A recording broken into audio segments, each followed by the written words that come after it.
Call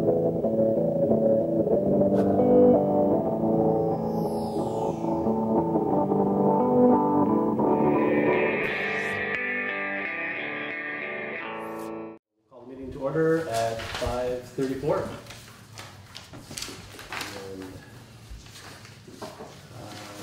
I guess first of all, is there any adjustments to the agenda? I am going to be discussing a water connection regarding the Putney Inn. I need to bring that up tonight. And then Honey Warren is going to be here regarding the donated land by Matt Hennock. So we can kind of fit that in wherever. And then under other business, if Kathleen's still here, she'd just like to give an update on TransCanada. Stuff going on.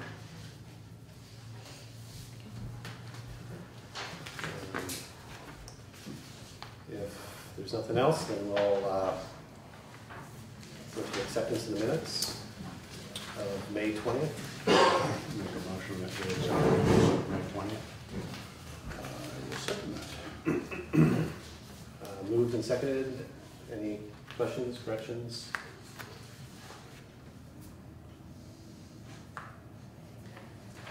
Nope. All right.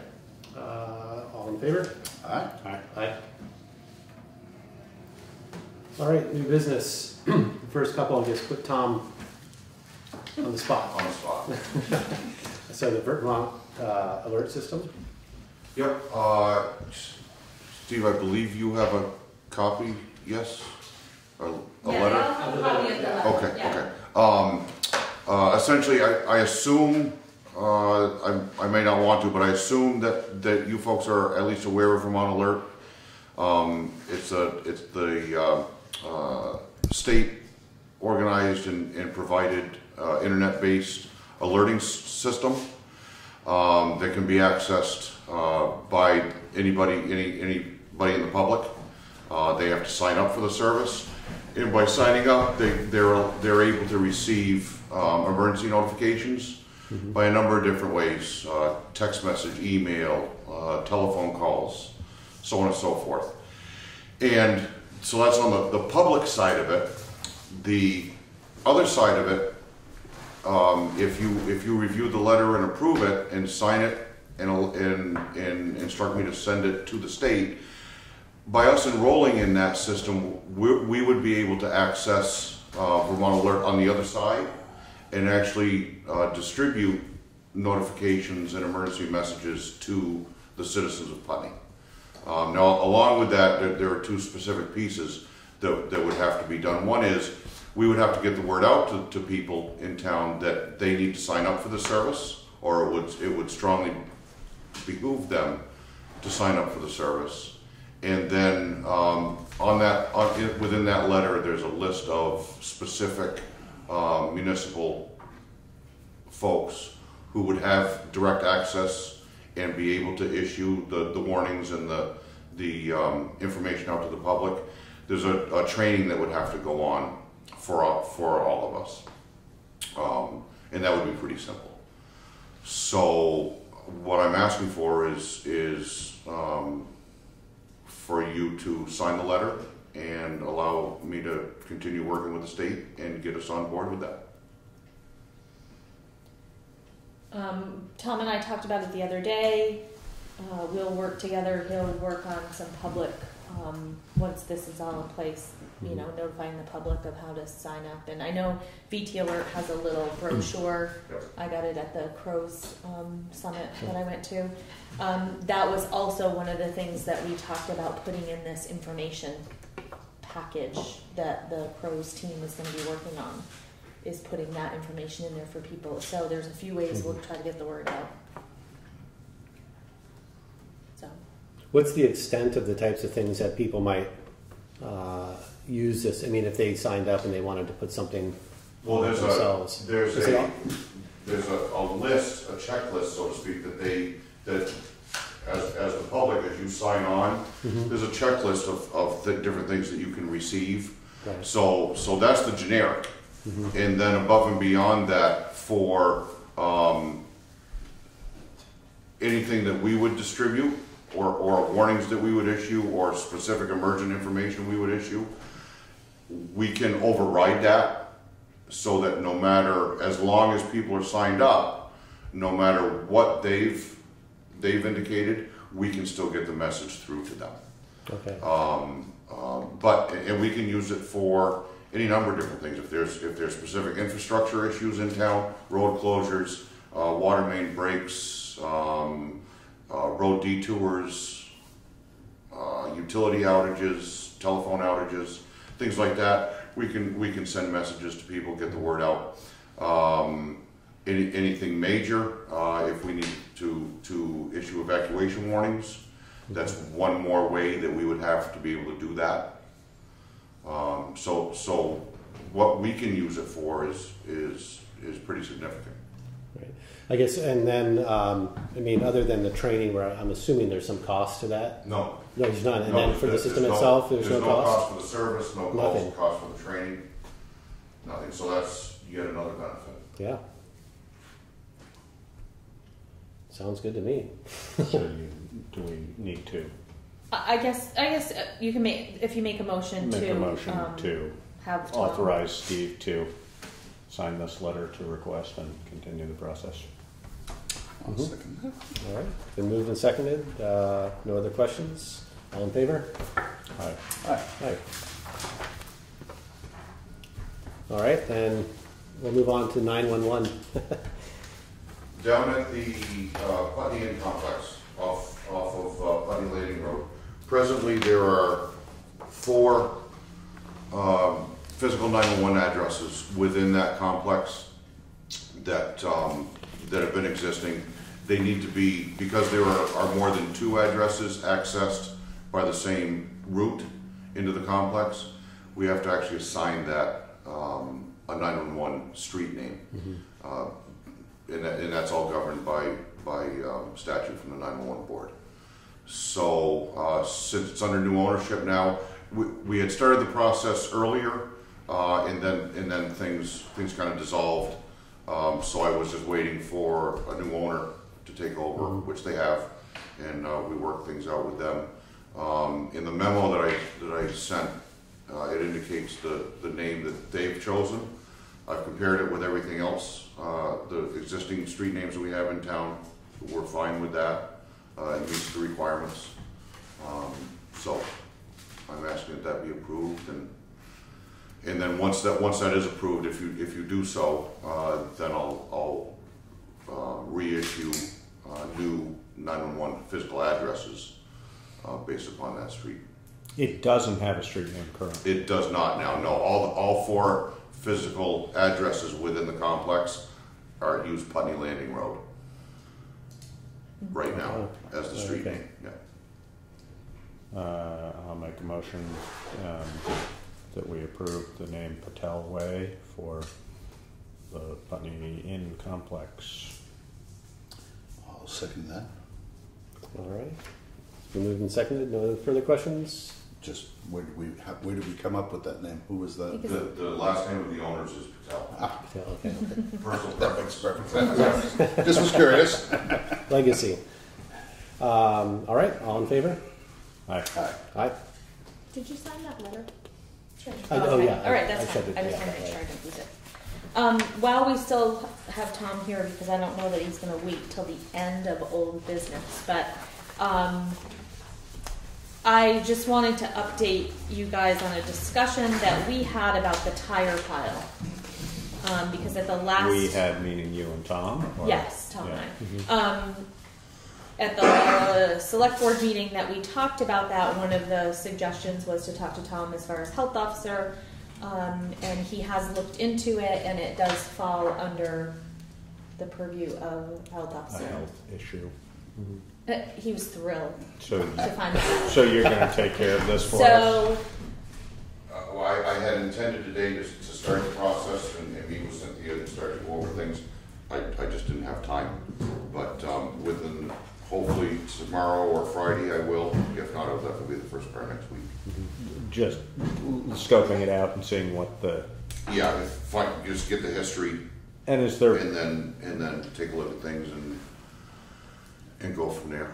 if it falls into a health situation, is there money available to us? I don't know that yet, but just wanted to. Yeah, wasn't there somebody you were going to talk to? Yeah, the enforcement officer from environmental compliance from the state. I've got a meeting with him at some point as soon as he can get down here anyway. So we'll see if we can. We'll try to tie fold it that in. all in at the same time. Okay. Okay. We haven't heard anything from the owners Nope. or. Haven't heard anything from the owners. No response to the letters that I sent, and I haven't heard anything from the state since I sent that email.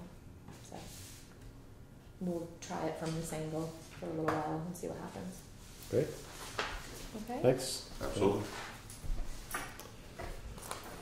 All right. BCTV is here. Hi, everybody. My name's Cord Trowbridge. Yeah, thank you, Tom. Oh, no, I'll make a copy of it. Yeah. He's going to take a copy of that letter. You can just leave it on my desk. Okay. Hey, Tom. Okay, my name's Cord Trowbridge. I know most of you. I'm a Putney resident, and I'm the executive director of BCTV. And I'm here with Pauline Dean, who's also a Putney resident and a board member for BCTV. And I also want to acknowledge Debbie Lazar, who is recording this meeting. No, you're not here. Oh, that's okay. So you can manage. I'm here because BCTV is doing a new strategic plan as part of our contract renewal process. This is something that we're kind of required to do every 5 or 6 years to make sure we're meeting the community needs for public access television in this area. And so I'm here to just make a really brief presentation and then ask for your feedback, basically. BCTV is your public access TV station and community media center, and this is funded by a small percentage of your cable subscriber fees for the cable subscribers in Putney. And as of 2009, which is the last time I have a report from Southern Vermont Cable, that was 433 people.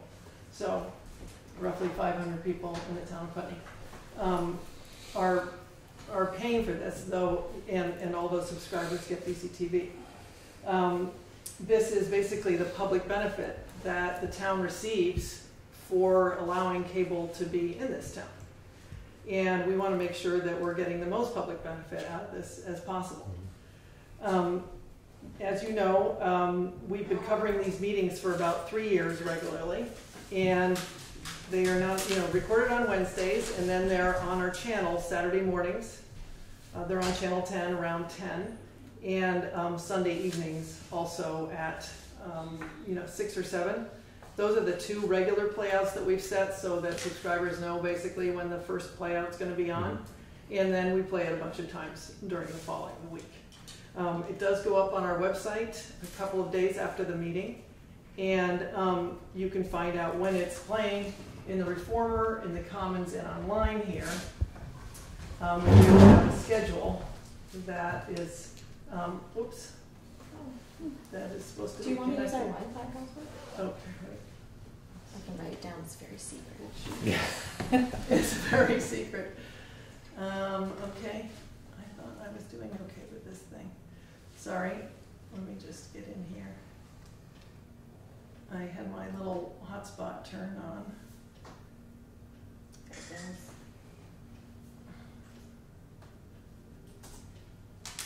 And so here it is.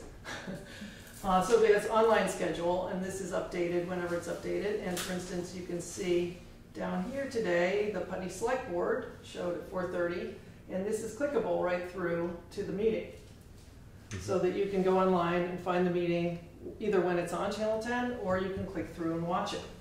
There are a couple ways to find that. That's also handy is up here. You can see under meetings, Putney Selectboard has its own tab, so you can go right through to your meeting, and that's a page just for the Putney Selectboard. Or you can go here to towns, and you'll see Putney has its own tab where we have things like the town meeting, and we have Putney Town Meeting, the Putney Craft Tour, Transition Putney, Landmark College, all things are related to the town. So if this link, brattleboro.tv.org/Putney, was on like your town website, this would be constantly updated and people would have the most recent videos related to Putney, you know, very easily findable. We're trying to make, what we've tried to do is make this the best resource for the town that we can.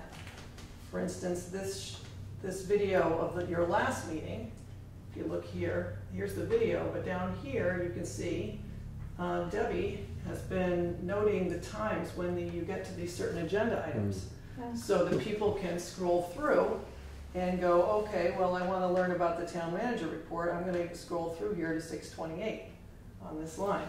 It's not a clickable agenda, which would be sort of the next level up, but it's sort of a make work for that. So she's writing down basically approximately when you get to each agenda item, and then we're putting that in.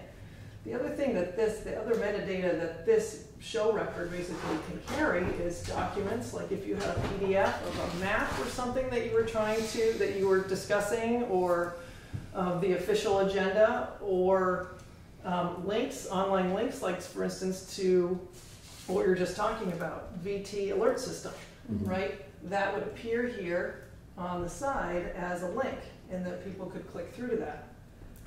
So we're trying. Do we send that to you? I could actually give you a login, and you could put it in yourself. So this is set up to be a richer and richer resource for you the more you put into it. One thing we aren't able to do with the funding we have is make DVDs and bring them to you. We just don't have the time. But you can order a copy. Here, see this? There. Where we can give you a municipal rate, and if you wanted to order a DVD, we could do that. And of course, anyone could do that. Any citizen wanting to have a hard copy of the meeting could order one through this interface. And as you can see, you can scroll through all the other meetings. I'm shooting at somebody. There you are, shooting at somebody. And so it's also down here, so people can just scroll through and see 3 years of meetings on this one site, on this one page, without searching around. So it is archived for 3 years, and then. Well, right now we started in May 2012, so we have 3 years of meetings on here. Okay. And now we're uploading them to YouTube as the sort of, you can see this looks familiar as a YouTube video, so that's basically a YouTube video embedded in the site. And so people can, even if they're on YouTube and they type in Putney Selectboard, it's there. Right. It's on our YouTube channel as well as being embedded in this. But this gives it more rich features, basically. I wanted to show you a very, very short video that just shows you some of the stuff else, some of the other things that are on BCTV, and then just get some feedback. Okay?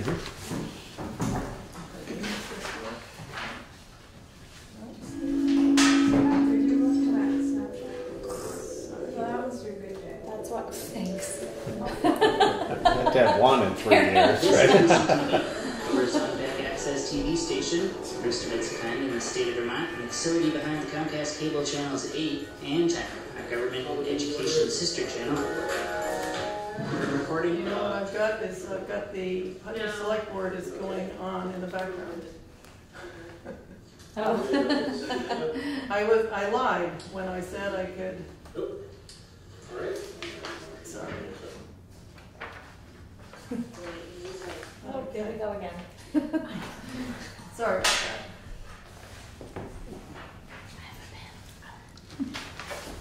Technology. Yeah, I'm not doing that well with this thing. Okay.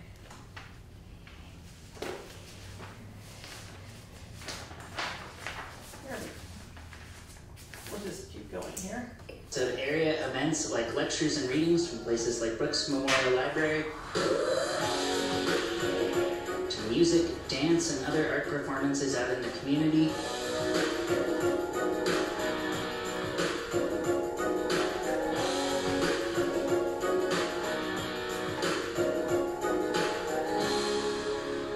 To the station's robust municipal coverage in every one of the towns we serve. See, technically, BCTV serves a lot more than just Brattleboro, as our camera operators each week document meetings in Vernon, Guilford, Dummerston, Putney, Newfane, Townsend, and Jamaica. It's just that VGPP-NTJ BCTV is a little less catchy than just BCTV. And town meetings are only the tip of the iceberg when it comes to the municipal coverage available on BCTV. Now there's town and high school board meetings, planning commission, development review board, and a whole lot more to choose from when it comes to keeping up with the inner workings of your town.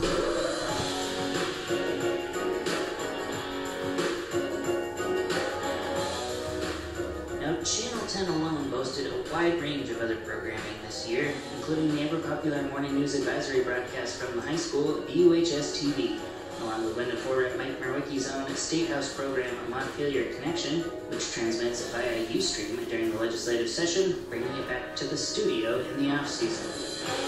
When you move on over to Channel 8, there's a whole lot more programming to talk about.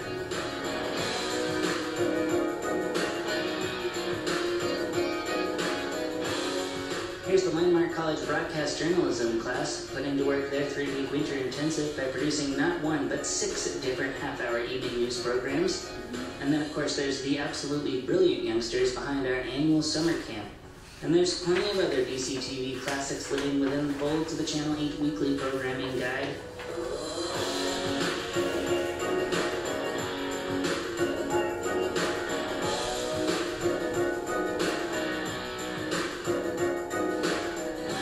News Roundup 545 Live. Here's WTSA News Director Tim Johnson hosting another BCTV Open Studio interview. And for some of the area's biggest events, like Strolling of the Heifers, we go all out at BCTV. Here we are on Stroll Weekend 2014, hooking up once again all 4 of our HD studio cameras after transporting just about every piece of equipment we own down the block to broadcast live from the River Garden.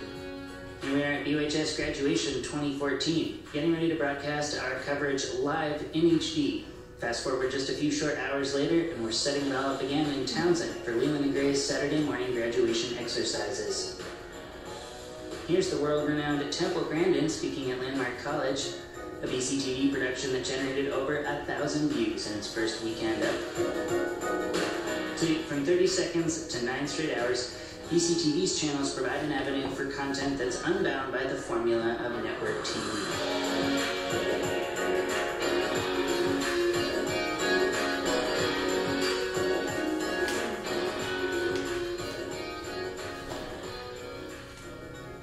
Okay. So that tells you just a little bit, if you haven't seen it, a little bit of what we're doing on Channel 8 and Channel 10. Pauline's just going to give you this survey. I did send around a survey link, so you can complete that online, or you could do this during this meeting or after this meeting and give it to Cynthia. And I can, and Cynthia can just send it to me later, let me know it's here, and I can pick it up. This is kind of trying to get back some information about whether you value BCTV, if you watch the channel, if you watch it online, and what you'd like to see us do more of going forward.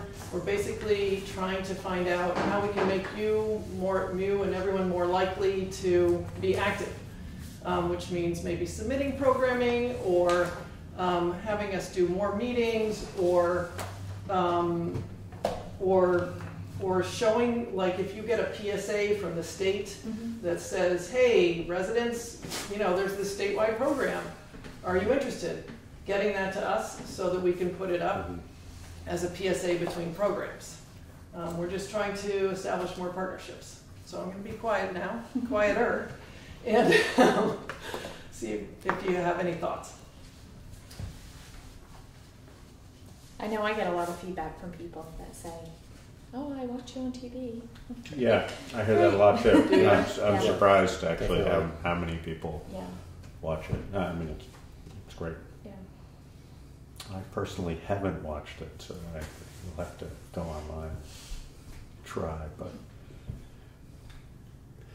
Yeah, I know there's a number of people, in Putney that don't have cable access. So, I guess that's one of my questions too. And even internet access, at least at this point. So there isn't great penetration here. Right. It's on the Route 5 corridor and up in East Putney, basically along Route 5. The West Putney, though, in this project is going to be getting cable with Southern Vermont Cable, so we can get some more internet. That's 70 households up there. That'll be more internet and cable.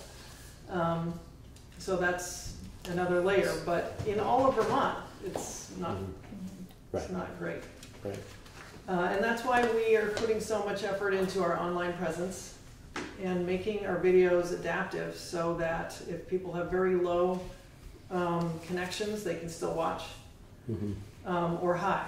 That's one of the reasons we moved our videos to YouTube, is because it responds to the speed of the device, basically. We know that in downtown Brattleboro, people have huge download speeds and are watching in super HD. So if we only upload this little video, it looks terrible to them. Right. But in the other words, we don't want people buffering on the other side of the equation. So we're trying to keep that in mind all the time. I think people really like it. I don't know if you've never been down there, if you get a chance to go see there. I went during my leadership program. That's right. And it's pretty awesome down there. I like to be behind the... I don't know, where are you guys? We're in the municipal center above the police Oh, you station are? there. Oh, okay. And our studio's on the 3rd floor. One thing that we do for the Brattleboro Select Board is sometimes the planning people have something they want to present that has a complicated graph or graphics.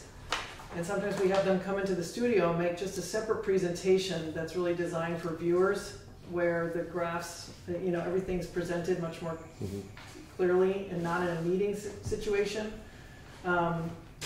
And that's something that you could do. If you had something complicated to explain, that was like a new zoning plan or something like that, where you wanted to take a little more time and talk directly to viewers, and then we put that up as a separate program.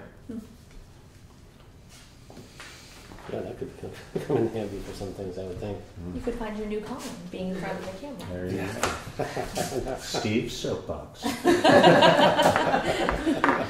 right, thank you very much for your time, and I'd be happy to come get your surveys at tomorrow or something when I come through, or you can do it online. I did it online. It's very easy. Yeah, Okay. that's great. One other quick question. Yeah. I mean, a lot of the things I saw in there, I've never really been aware of. But I mean, informational, something for the general public might be helpful. I'm not sure, maybe there already is something going on, but I think it might interest a lot of people to know what is available to see. Yes, yeah, that's why I show the video, because it's impossible for me to say. Right. And this is just a video about last year, 1 year. So, every year we do a montage where we show a tiny clip of everything, and it's always amazing how much there is. It is public access, so it means it's all non-commercial, so nobody's, benefiting commercially from it. And all viewpoints are open. It's my job to make sure, no matter what the viewpoint, that gets equal time on the channel. So, 2 days ago, we had a Vermont Yankee decommissioning show was on the front page of the Reformer. And, that's just somebody who came in, got trained to use the studio and made that show and promoted it themselves. So for municipal coverage, we're kind of more of a crew, but for that, your viewpoint, we're more of a distribution network. Like, we give you the tools and you say what you want. Right. Okay, well, thanks very much for your time. Are we allowed to Honey. sing? Yes, go. I had the pleasure of going in to see you about running some PSAs. You could not have been more open, welcoming, helpful, and I feel like you're breathing life into what could be a fantastic resource. It's hard. There's so much going on around here, and it's hard to know how to find all of it. Yeah. So, I think you're doing a great thing. And Honey was sharing some PSAs that she had found online from an organization that she's part of, that she wanted to share with local viewers. So it's a way of taking media that's already being made and repurposing that, using it again, and getting it to viewers in a different way. So that's a great way to use BCTV without making anything, just getting it over to us. Great. All right, thanks so much for your Thank time. you. Thank you. We have a lot of stuff there. Yeah, I know. We don't travel light.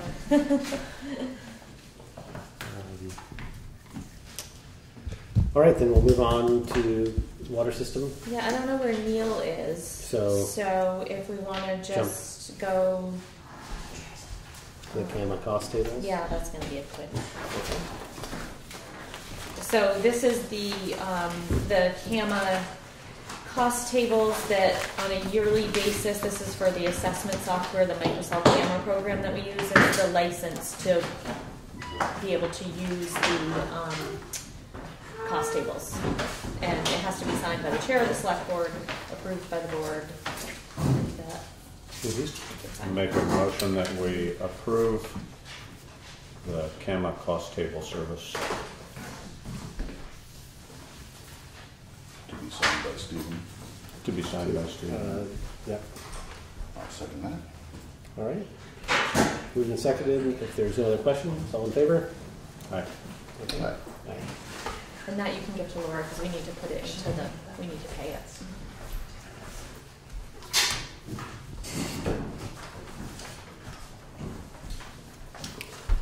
I don't know if you want to jump to Annie while she's. Yeah, we can do that. So, I'm going to jump to you. yeah. Okay. Old ears. So can I come in a little closer? Sure. Yeah. And I did put something, Honey emailed something to me today. She Well, I didn't have put- a copy. Oh, I got it. I did. Well, it's a nice paper. It's really nice. Oh, okay. Don't look at mine. Thank you. She's got Okay, nice. bye, everybody. So, I did forward the email from her, right?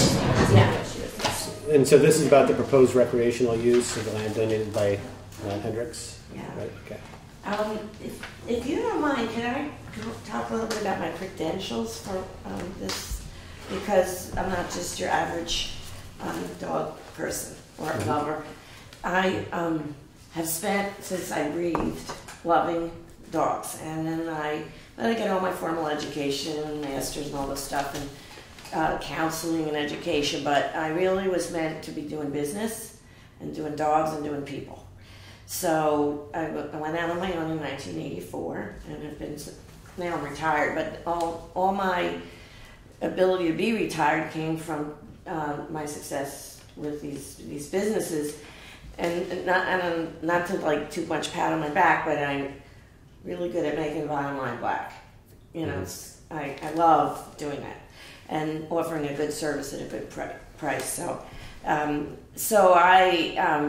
let's see. I love Putney. Putney's Vermont in particular, in general, and Putney in particular is majorly responsible for my nice way of living because I got started here with the dog camp and it really put me on the map nationally, and so I was able to retire. And I thought, okay, when I die, I'm going to put. I put this is in my formal will that's registered with Jonathan St. Chris and everybody, to sell my house in Putney, if I still haven't, buy a chunk of land, turn it into a leash-free area for dogs. And I got that idea when I was up in Acadia, and there was no place to take my dogs off lead, and I was fit to be tied, so I was complaining to the stable manager there. And he said, see that little dotted rectangle on the Acadia map? Peggy Rockefeller left that so that it's permanently leash-free for dogs and no bicycles. And I was like, thank you, Peggy Rockefeller. So that's where I got this idea, and that was in my will. All fine. So, but in February, I had a little cancer scare. I'm fine. I don't have cancer, but it sort of focuses you. And I said, I love the idea of doing this while I'm alive because I love seeing people and dogs happy. And it's interesting, I didn't realize I knew this person whose name I can't remember, but when I went in to talk to her about the BCTV public service announcements, she knew me from when I was running my dog camp up at the Putney School, and she said, those people were so happy looking. And we were in town at that time for 8 years. We were at the Putney School, 2 weeks back to back, about 350 dogs a week, with about 250 people. No complaints. The town loved us. The town made a lot of money from us, and some people said they never even knew we were in town, which I consider a big compliment, that you could come in with, I attribute this, I am a tyrant about rules. I'm probably more involved with forcing people to be responsible or having penalties than anybody in here, because you are ruining it for me, who's a good dog owner. And there's a good reason why dogs aren't allowed a lot of places, because the other end of the leash was not so great. Mm-hmm. So, I mean, even a few days ago, I was talking to Annie Freilich she knows about this idea, and she said she was over at the Putney Co-op parking lot. There was a loose dog, number one, that is really a place you got to have a dog on a leash, legally. Mm-hmm. But the dog was running around jumping on people's cars. And they were getting scratched, and she waited for the owner to come out. And of course, he was the kind of guy that, you don't really want to cross because he was nasty. And those kind of people, I will do whatever I can, to stop them.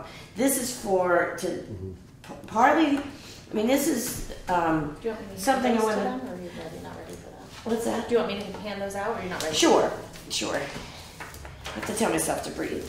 I also need to, if you're even open to the idea, I will need to see the land to see if it's got enough flat area. If it's all just steep up the side of a mountain, that would be too hard to do. So anyway, I decided I would like to see if I could do this on my own now. And I started looking at land. I came in and talked to the Planning Commission. And then I was looking at Matt Hendricks' land along River Road to possibly see if he would want to sell some of it. I have to check out the sludge and all that. But when I looked up Matt Hendricks on the internet is when I learned about this 50-acre parcel, and I thought I would love to do this as not my private venture. I also don't want, it's not a business for me. This is totally philanthropic. And I thought I'm going to come in and see what you think. I've done a huge amount of research already on all these different aspects. I don't want to bore you with a million details, but if you say, how are you going to do this, or where are they going to that, or what about kids, what about the fence, I got ideas, and I've been talking to national experts that are friends of mine after all these years in dogs about possibilities, what's good, bad, ugly. So if you would be open to this idea, I would love to work with the town to work with a piece of the property.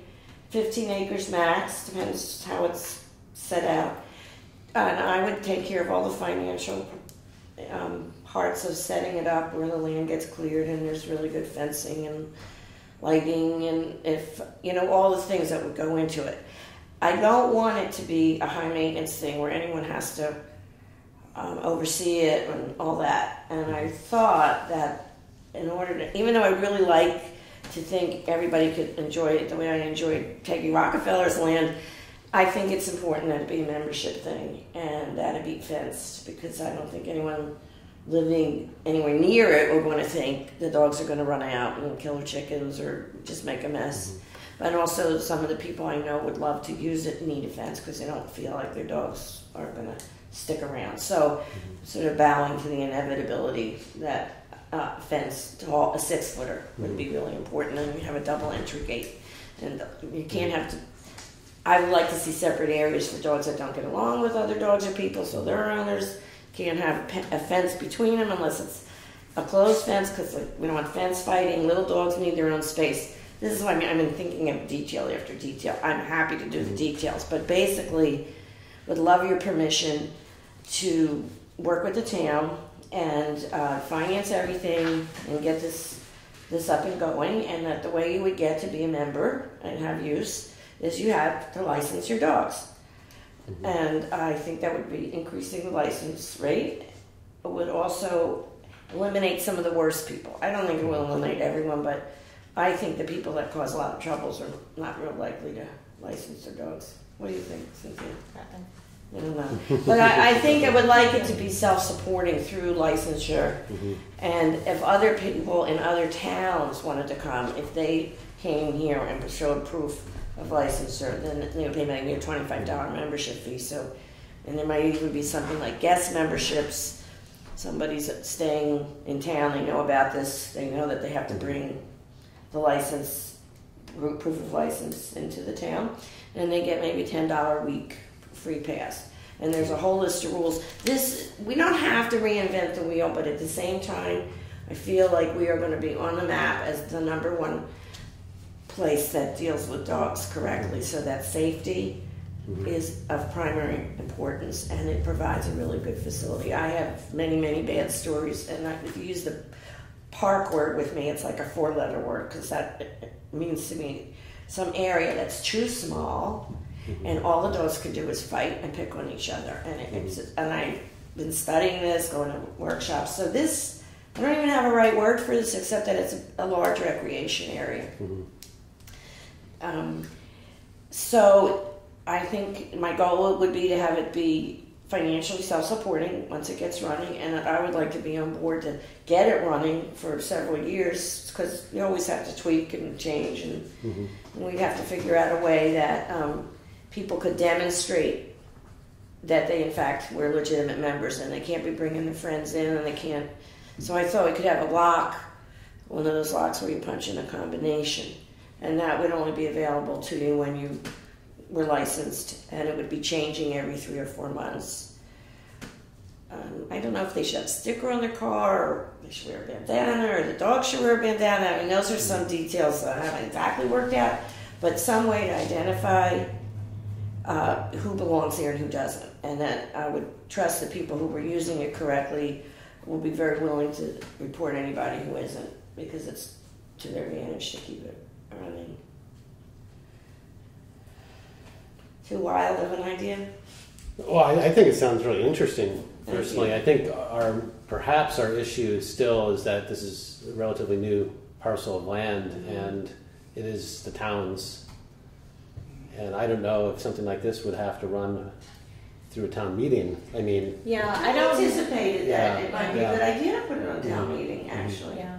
I mean, I know that this parcel of land, although there hasn't been a lot of talk, there wasn't a lot of talk maybe a month or 2 ago. I don't know if the weather has made people all of a sudden. Definitely. There is the talk has increased as to what people's ideas of this land should be and what it's for, and so I think that, I mean, I guess where we should start is to have a community discussion about this parcel of land. I know that the Conservation Commission has met and talked about it. I think they've even walked it. They have some ideas. We've talked about using, saving some of the land for maybe a future site for a cemetery when we run out of space. There's all this. The school has ideas. Yeah. But I think you're right. We're looking for a little more formalized sort of collection of that. So this is a good start. I am happy you're not telling me to go take a hike in Putney. So thank you. Who would your target audience be? Responsible dog owners. Primarily within Putney. Well, maybe we start with Putney, but as a way of making more money, we could say if you want to use this, you show proof of licensure in the town where you are, and then you pay a membership fee. We think it would be good to start with keeping it local, so it builds up, and you're not taking on too much at first. See how it evolves. And it's for people who really they love their dogs. Hopefully they're knowledgeable, but even people who love their dogs do stupid things. But that they want to enjoy sitting around with other dog people. It's really for humans. That's who comes and pays for dog camp. That's who pays for taxes. And they love to sit around with other dog people watching their dogs having a grand time. It's a very happy kind of place. And so that's who my target audience is. And I don't think people who aren't truly loving their dogs would come, but still within that you get people that go, oh my, like I wouldn't let any kids in. No kids. No, unless you're in a part of it that is, I've been imagining 3 fenced areas. The largest one being for the dogs that get along with everybody and everything. You have a dog like that, right? Yeah, I have a dog that just roams the neighborhood, but we all have them. We all have them, so we're like okay with it. Yeah. Otherwise, if they're, I wouldn't. That would be like I have a standard poodle that gets one, and I also have a little dog. And even if he's with friendly dogs, big friendly dogs, romping too hard, he could break. So I envision we should have another area for little dogs, maybe half acre, 3/4 of an acre, and then another area that's maybe 2 acres long acres, because then the dogs can really run and chase balls. Like, you don't want to throw balls in a general area, because you don't need a big dog fight over everything. So that would be for people who they have to have their dogs just with them and their immediate family. And so when we get back to the question of who is it for, it's for people whose big passion, or one of their biggest loves in life is doing things with their dogs with other dog people. Mm-hmm. But it's not just with dog camp. I had explained so many times, it wasn't that the dogs came to camp without their owner. Camp is for people, and they come back year after year. It's 20. I haven't owned it for 10 and a half years. What's that? No, I haven't owned it for a long time, and it's still going on. And some of the alums are there 20 years, and it's because of the friendships they're forming and seeing their dogs, tired at night, from trying out so many things. What about this park that you went to? How did you get in? Was it just an open? Oh, this is the one up in Maine? Yeah. Yeah, it's just part of Acadia. It wasn't marked in any way, shape, or form except for this tiny little dotted rectangle on the Acadia map, which nobody I've spoken to knows about it. It's not, the stable manager now. Mm-hmm. So that was just like the best. You're in do you know Acadia at all? Long Pond, and then you go in, and it's just like you expect. It's magic in there to me. Mm-hmm. So then I was up in Montpelier a few weeks ago, and they have a 300-acre park that a man named Hubbard, last name of Hubbard, donated to the town, and it's totally, open. They have beautiful trails. They have poop bags and poop receptacles and a nice set of rules. And yet, even in there, I saw a woman by the pond with her dog, and I was like wanting to watch the dog have fun in the pond, and instead the dog came over to my car, and I'm saying to her, "Don't let your dog jump on my car." I now have a nice scratch on my car.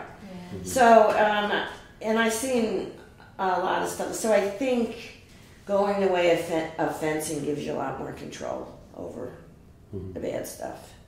I hate, I don't want to be the Debbie Downer, but we have people that abuse the membership at the pool. Yeah. And that's people sitting at the gate checking memberships. Yeah. And I'm sure, I guess you're going to get that in any kind of setting where there's a membership or a place that people can go, but I guess... Are there penalties for doing that? To the pool? See, I'm more retired than you. Well, I get that when you need a pool job this summer. Yeah. No, I get that. It's just the creating it that once you're not involved in it anymore and it's on a piece of town property, who then manages all of this in the future? I mean, would have to be set up. Yeah. But Clemson, it's 26 years, and we must have been doing something right. No, it's past. Don't even know the new owner, and it's able to function and recorded by Fancy Resorts. So, putting rules in place, it's never going to be 100%. Yeah, but I personally have no trouble kicking someone out, and as things evolve, I would hope that eventually the other people who are quote unquote maybe in charge, but the owners will, because why does a good pet owner want to take a chance that a bad pet owner is going to jeopardize the ability of the place? So that is such a legitimate question, but I am so prepared to be like the bad guy and to set it up so the bad guy rules exist past me. Mm-hmm. So what is the next? What is the next step for this piece of property? What do we want to? Because obviously you can't say. Right. No. I mean. No, I know. Yeah, I look at it as okay. Am I allowed to do that? Yeah, I I'm think to find out exactly where it is. is, if that's okay, and then I'll let you know if it looks like, sorry, better go back to Plan A or buy it. And then I kind of expected this would have to be a town decision at a town meeting for people to vote on whether they want a town to do that. I'm just so happy you're not giving me bad faces. Oh, thank you. No, this is by far the most thoughtful proposal we've been presented with, Thank you. so far. But I do suspect that, there's a number of folks with a number of different proposals, and, we're going to have to give fair hearing to. Totally get it, of course. That. And, it's a sort of town-wide discussion. So maybe the best way is for us to get that town-wide that discussion thought Started, yeah. out there, at least get people thinking about it. And Well, when people see this, they might also. That's right. come in That's with right. Ideas. You've reached the 400 subscribers to cable at least. Pardon me? You've reached the 400 subscribers to cable at least. Right? That's right. Yeah. And those of us that watch online. Good at writing press releases too, so I hope I haven't been too terrier. This is, I get my teeth in something and it's a good thing, except I can overrun people's. I hope this is a collaborative thing that everybody benefits from. That if it goes through, that it's great for the people in the town, it's great for the town for money, it's great for restaurants and other businesses in Putney, and you definitely build a sense of community. I mean, people, when you're doing something that's near and dear, whatever it is that you do, you go out hunting with your buddies or shooting. I got to the gun club once.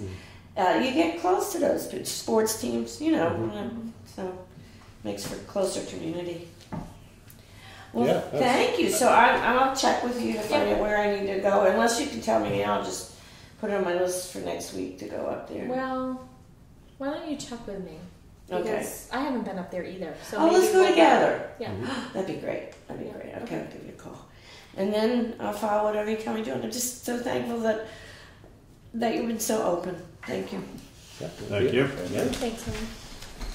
So I guess that officially starts the process of yes. Seeing what the land is. Yep. Yeah. Do you want the extras?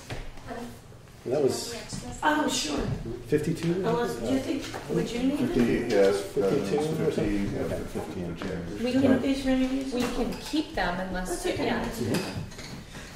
Wow, this is so much more pleasant. I don't think I need to go home and get a vodka martini right now. So you can anyways. To be a wreck. You could have brought them. Thank you. You could have brought them for the rest of us. They make good ones across the street from me at JD's. Bonnie is the greatest bartender around, so sometimes I have to make sure that I can get across the street and not get a WWI, walking around Fox. So thank you very much. Thank you. Nice. You too. Have a good night. So I give you a call Okay. tomorrow or Friday. We'll set up We'll set up time. time. Yep. Great. Good. Do we need Neil here? Well, for no, the water I was system? just hoping that he would show up, but I can tell you.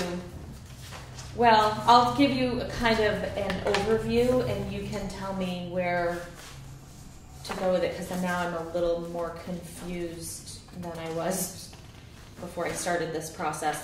So basically, the buildings next to the general store Neil owns, the co-op, the Silver Forest, whatever you want to call it. I call it the green building, because that's what I can point at now. Has been permitted to turn into apartments. This one. This one. So he has been researching the connection to the water system. He needs the water. He's connected to sewer already with this building. Does he have a reservation or not? He does not. So first we had to find out where the water line was. It is on that side of the road. If you go down to about here, you can see where the water, it's all marked in blue right now, but there's a place that you can get into the water main. And then they're thinking, based on the plans, that there's a pipe that runs along this way. If there's none of these three buildings are attached? This one is. Yeah. Right? Water and sewer, the white, the one next. Building. Yeah, the office Right. building. So we found out that at least he doesn't have to go across the road, which was the initial thought. But the line is there. He can put a curb stop there. We were talking about this building during this discussion, because I said, because he talked about maybe an apartment here. while you're digging, you might want to put a curb stop in there, even if you're not ready to connect right now. You're going to be down there. In the meantime, we've all been talking about this in the office. I haven't talked to him about sewer. I mean, it needs sewer too, but I don't think it doesn't have any water. I don't think it has any. I don't think flowing so. water in that. We don't think so either. That was one of the things that I was going to try to clarify with him tonight. But I think we're all in agreement that's true. So there's a few more questions that I need to ask him, and then there's this discussion of which property does this one even belong to? Is it this property or that property? So I think it's this one, but I'm not. I think I remember that from. Well, Anita says it's this one, but on our tax map it looks like it's this one. So that was the other thing that I wanted to clarify. When he was he was thinking about selling that middle one. I'm pretty sure it's somehow attached to the co-op building. His question was, because our policy clearly states that one structure, one connection in both water and sewer. He has relayed to me that he cannot sell that building separately. Right. Yeah. So his question is, can he do one connection? Why does he need two connections? I mean, I don't know why the policy was written that way. I can guess it's because you don't want one connection for two buildings that could someday be owned by different people. Right. That would not be a good situation. But if the property can never be sold, if those two buildings can never be sold separately... Well, why can't they? There's something funny about the footprint of how it... I can't remember, but I remember this discussion. It's... Whether it's the parcel, it's too small a parcel size, or I can't remember what it is. But see, the confusion in the meantime for me is this discussion that I had with Anita, because our tax map shows that building and the green building on this parcel. Yep. And what you're saying would make sense is that there's probably not enough room to subdivide. I think that's what it is. So he could never sell it separately, but she is telling me that based on some information and a deed she handed me that it's on this parcel. So I don't know where the tax map people... So this all came about this afternoon before the meeting, and I was hoping he was going to be here to kind of clarify that. But I guess the main question to you guys is, if there are two buildings on a property that there is no way they can ever be sold separately, is there a reason why we would not allow the connection, the one connection? Or are we strictly abiding by the policy, one structure, one connection? That's the question, and I don't know I get the question. That totally. I mean, it's like, well, why if you can never sell it? I can't think of another reason why in the policy that statement was made, other than the fact that you don't want to have a connection on one property that belongs, that also ties into another property. I guess my question is, well, first of all, is why would there not be an applicable variance that would allow its sale at some point? I mean, I'd have to look at all the zoning regulations about that. But could that not be appealed? Well, that's a good question, because there is a provision in the subdivision regulations. If there's something preventing the lay of the land, there is a variance option in there. And I would think that for in-town lots like this, the pre-existing structures, 18th century, 19th century boundaries, things like that, where these weren't considerations, that would be probably viewed favorably, or at least could be argued favorably in a variance hearing of some kind. I mean, I guess my thing is, how much research I don't feel like the burden is on us to... First of all, I can't say whether it can be subdivided or not without a survey and going through the subdivision process. And Neil is looking to have just a single hookup. Yeah, for both buildings. For both. Essentially, it's a cost. Right, and it's a cost issue. And I told him that he can't because That's the policy. Yeah. That's the policy. Out of curiosity, I mean, so if he's got apartments in here, that's what he wants to do. And if eventually he wants to put apartments in here. I think that's what brought up the conversation between us about, well, and he said something about, well, what about an apartment in that building? And I said, well, it needs water and sewer, and so then we start, and I said, if you don't know what you're going to do with it, it might be beneficial while you have the ground dug up to put the curb stop in for that building, and... I mean, that's the thing. I mean, if that is going to happen in the future, could just this one water inlet have enough volume for all this? Probably not. Right. You know, if you had several... If you scaled it properly. Yeah, Okay. Because they haven't designed the system yet, the connection yet. And I think there was a question about the size of the pipe, and Chris Hayes from Simons, he said that the size of that pipe could handle the volume. It's got to be pretty sizable down. Yeah. So I don't think that's an issue. It's really about paying for one connection, because he doesn't have a reservation. So it's going to be expensive. It's going to be expensive to connect. And it's based on the number of ERUs, isn't it? Right. Yeah. And it's going to be expensive. Then he'd have to start paying for the building and then the reserve on the other one. If he did too. Yeah, right? Am I saying that right? Yeah.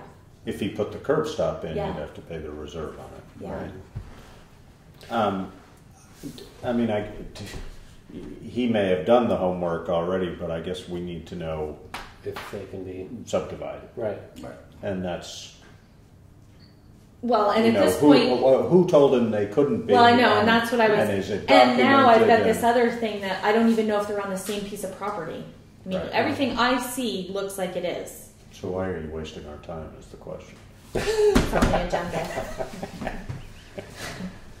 I mean, we could just say the policy is the policy. I mean, it's a lot of legwork we're doing on our end. I mean, I guess my thing is I feel like a little bit like the burden of proof is on his end to say whether it can't be. And I don't know what we would need for documentation that says this absolutely can never be sold separately. Right. Who decided that in the first place? Well, probably be basically the same thing you've been talking about with Hidden Springs, and an engineer, or whether it's a surveyor or an engineer, I'm not sure how you figure that out. But no, I think the burden's on him. Otherwise, the policy is the policy, I would say. So he can decide whether it's worth his while to spend time trying to figure out how the policy is not applicable to him, or he can abide by the policy. And if there's currently no water or sewer to this building, I mean, that's going to have to go through a zoning permitting process in order to turn it into a dwelling, presumably at some point. He would have to do a change of use for that building. Because what is it now? It's just retail space. Is what it's. I think I think it's storage right now. I don't think anything's being done in there right now. I mean, in the past, but it's zoned for. I haven't pulled the. So neither of these have any water right now? No, this does. This does? Where's it going? I think is there a spring or a well or something? Yeah. It's just the capacity. A spring right from somewhere. I mean, he is exploring. Piped right in. He is exploring the option of using the water system that he has. It's just the capacity for the number of apartments. The wastewater permit from the state and the water permit from the state tells you how much you need, and there are ways they can do it. I would think, depending on how many units he has in there, he'd have to have some monitoring for the water. I mean, maybe not. Maybe it's not big enough. I don't know if it's that big. Yeah. So, I'll talk to him again, and I just, it's... Put it on the radar. Yeah, I mean, that's the only way I could see it getting by, having a variance on this particular thing is if there is absolutely proof that they can't be subdivided. Yeah. If for all practical purposes it functions as one property, one structure, really. Okay. But other than that, that's what it is. I would think you'd want it to be separate. Yeah. You know, just I mean, because it opens the possibility of further down the line being able, Unless you truly can't sell it. Yeah, right. And the other part of it is I don't know how. Yeah. I don't know how anybody can say whether it can't be subdivided without going through the subdivision process because of this variance. He did explore it previously because when He didn't. Maybe that's why he's saying that it can't be sold, but he didn't say that. Penelope was in there. He wanted to sell it. Questions raised with that as well. What's that? Well, if just parking issues and things like that, you know, if you're putting in a multiplicity of dwellings there, you know. Well, he's already approved on the one. He's already approved on one. Yeah. So if I'm just saying that it's part of it. If there's one apartment in here, I mean, and he's got parking elsewhere, so he's one of the few that has actual parking somewhere else. But he did when Penelope was in there. I know they talked about the possibility of her purchasing it, and that's when it seems to me that's when it was determined that it. Okay, so but I think we're all on the same page. So somebody must have established that. That there's this. I have to clear up first of all why he thinks he can't sell the two. Right. Are those buildings physically attached? I don't think so. But they're they're about structure behind. 40. Yeah, exactly. Yeah. There's a wing behind that goes out behind there. But they're not physically attached. I think there's like 5 feet between them back there. And then also the tax map that would be the next thing is to figure out what. All right, I don't know. I don't know how. I mean, Anita is dead set on the fact that this building is on this property. Okay. On the and that is property. Not what the tax map says at all. I don't think that's right. But. So we can. I mean, she handed me a deed, and God bless her. I've told her 100 times. It's sometimes when I read those, it's like Greek, so I don't know. Okay. Well, it should be. Yeah. Is the deed in here? That's should right. Be fairly clear from it. But. Well, I mean, I don't know enough of the history of that. That large elm tree at the corner of the lot's been gone for 75 years. Okay. Well, I'll have to get back in touch with him. I'm not sure why he didn't come tonight, but.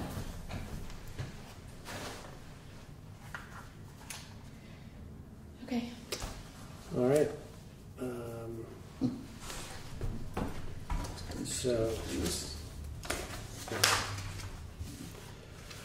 So to continue on, let's see. Do you have anything else you want to add, Josh, or you're just going to produce? Okay. So public safety committee discussion regarding the committee. Yeah. This was one of the committees that we did not reappoint during our reappointment of all. Mm-hmm. And I guess the discussion of the stuff that Tom's brought up to us already as far as personnel at the fire department, kind of just getting caught up on the ambulance service discussion. I'm wondering if we want to regroup this committee. Do we want to advertise and see if there are other people that want to be on it at this time? We really need to start the discussion about the fire department and the lack of personnel. You participated in this. Yes. Do you feel these people are likely to be willing to continue, and are they the right group? Well, I mean, I think they'd probably be willing to continue, but I'm just wondering if we should get some other people. For example, I mean, some of these things are when we were talking more about some school issues, which is why Herb was on. We thought Herb. I'm not saying he still wouldn't be a good idea, but he's not a Putney resident, and so we're starting to talk more about these issues. It seems as if we might want to have, a group of Putney residents discussing this. And then we can always bring people from Landmark or from Putney Central into discussions as they may affect them, But I think it'd be a good idea to kind of have a recall or those who want to be on it, and then see if we can get some others. We just finished yours. We're all done. You don't agree? I apologize. No. I thought, I don't know, I presumed it was at the same time as the zoning meeting was. Oh, that's right. We just talked about it, but you can, we'll do this and then. Okay. We did just talk about your stuff, but we'll revisit it in a second. Okay. Okay? Yeah, you can have a seat. Okay. Yeah. Mm-hmm. We just have to text somebody. I mean, I'd like to start I'd like to have this committee. I mean, I think it's important. I think we need to start having that discussion and have them be an active committee by the time budget season comes again, and if we have to revisit ambulance stuff or public safety or sheriff contract or any of that stuff. So, but I think the conversation about fire department personnel and all of that needs to happen sooner rather than later. And I think I'm on the same lines as Steve, is that, you know, John and Herv, I think would be beneficial for them to come for certain things, right. but I'm not so sure. I would like to see some more Putney community members involved in the discussion. And do we have any conflict with people from the fire? I mean, I'm thinking, I wonder whether Eric might be willing. Yeah, I don't know. Can ask him. I mean, we're going. Eric McGowan, right? Yeah. Mm-hmm.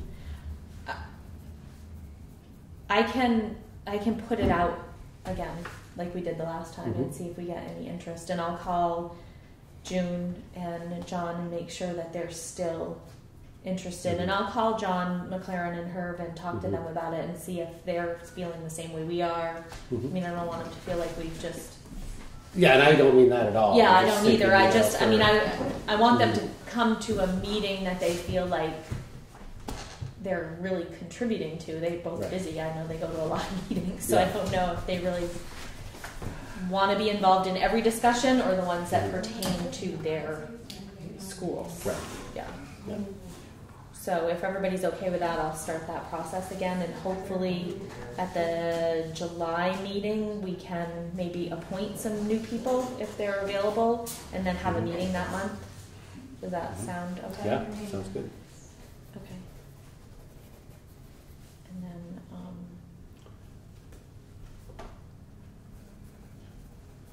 hold meeting. Okay. Okay. I will do that. So yeah, Neil, I'm Steve Head.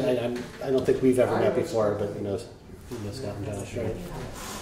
But yeah, we did take a look at your info regarding the water hookup, and I think our basic question was. Well, let me ask this question first. So I went to pictures today so that we can talk about. Sure. Is this building and this building on the same lot? No, it's that building and where Offerings was, the old melon store. So this building and this building. Correct. So when you're talking about the connection that you want to share, right, you're talking about this one sharing with this one? That is correct. Oh, see, I had it totally backwards. So, my question really is not just specific to my preference, but also just as the reason behind that regulation, because unless there's something that I understand, it was because each building, the requirements that every building needs its own system, okay? And what Cynthia explains is that it's because what happens hypothetically if one of those buildings gets sold off, right? But the reality is, another building could be somebody's barn. Another building could be somebody's little workshop. So somebody that's on the municipal water system who's going into their house means that if they want to have a sink in their barn or feed water their chickens, they'd have to get a whole different engineering thing, a whole this and that. They can't sell that barn separately. It doesn't conform to a subdivision. So why would they have to be subject to a whole new engineering, the state permitting, blah, blah, blah, right? When indeed, that very outbuilding really is no different than a room in the house. What is not attached, unless there's some logistic that I don't understand. Why do you believe that this can't be sold separately from the Melons I'd building? love it to be. if you could. I know, no, I'm just wondering, That's a because I question know that we that have. you, when Penny was in there, Penelope was in there, you had some discussion.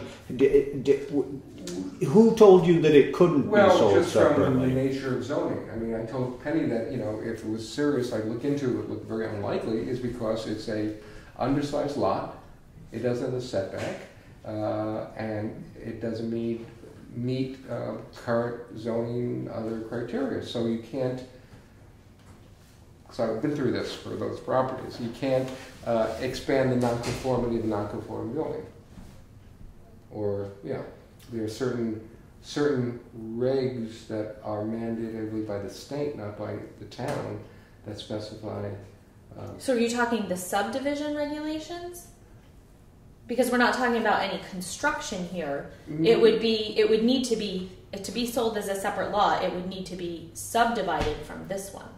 Right. So you're saying that the subdivision regulations, when you looked into it before, you felt like there was not a way. I didn't even bother to look into it. I just thought that.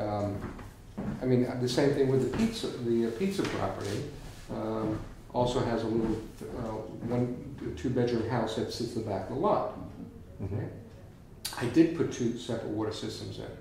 Prior to that, because the well was really funky, I had a filtration system in the pizza place, and I had an excavated, insulated pipe going to the White House, and that served well for about 10 years. And then when the town water came in, I wanted the water. My question was, with Craig Stead, who was doing the engineering, I said, why can't I just use the same pipe that went from the basement of the Putney restaurant to the house? He said, no, you have to do 2 separate deals. So I said, okay.